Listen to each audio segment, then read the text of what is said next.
Hər vaxtınız xeyir olsun. Bir gün pambıqdan daha yumuşaq, çox dağlı, çox ləzzətli süd çörəyi hazırlayırıq.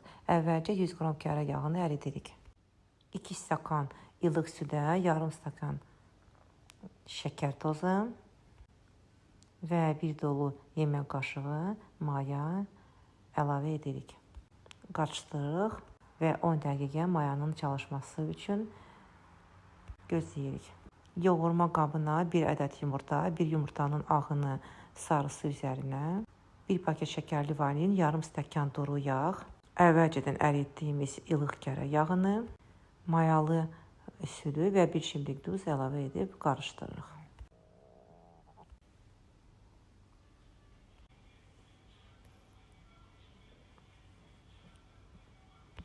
Unu hissə-hissə qarışdırıb əlavə edəcəyik. Və bura 1 silmə çay qaşığı sarı kök əlavə edirik.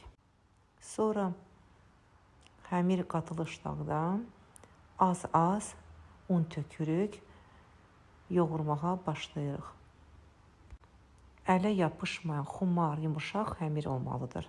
Mən ümumilikdə 900 qram un işlətdim. Xəmiri yumrulayıb qaba yerləşdiririk və qabın üzərinə streçlə örtüb xəmir 2 qat qabaranadək isti bir yerdə gözləyirik. Sonra mayalan xəmirin havasını alırıq, 3 ya 4 hissəyə bölürük. Çörəyi yaxşı qabarması üçün xəmiri bir əs genişlədib bu formada qatlayırıq. İlk qatladığımız başlayaraq çörəyə forma veririk. İstərsiniz yuvarlaq formada bükərsiniz. Forma verdiyiniz çörəkləri soba listinə yerləşdiririk. Burada mən göstərirəm necə çörəkləri, xəmirləri qatlayırıq. Belə çox yaxşı xəmir çıxır.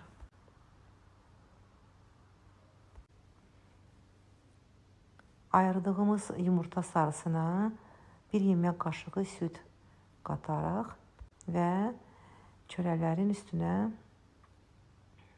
çəkirik.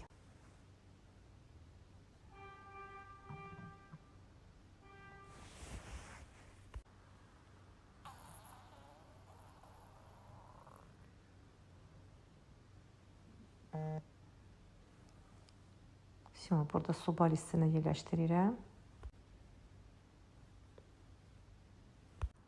Üzərinə əlimizlə xəfifcə basırıq və 30 dəqiqə yumurta vurmamış listə mayalandırırıq. 30 dəqiqədən sonra çörəklər belə şibə, sonra başlayırıq yumurta sürtməyə. Çəngəllə cızıqlar çəkirik. Bişərkən yersiz qabarmaması üçün çəngəllə dəliklər açırıq. İstəyə görə üzərinə küncü də səpə bilərik. Mən səpdim. Çörəyi əvvəlcədən 180 dərəcəyə qızdırılmış alt-üst sobada üzəri qızıranadək bişiririk. Sobadan çıxardandan sonra üzərini dəsmalla örtüb soymasını gözləyirik. Çox yumşaq, çox ləzzətli oldular. Hazırlayan hər kəsin bəyənməsinə əminəm.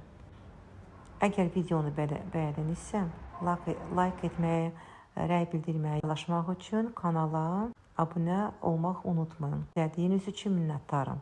Hələlik.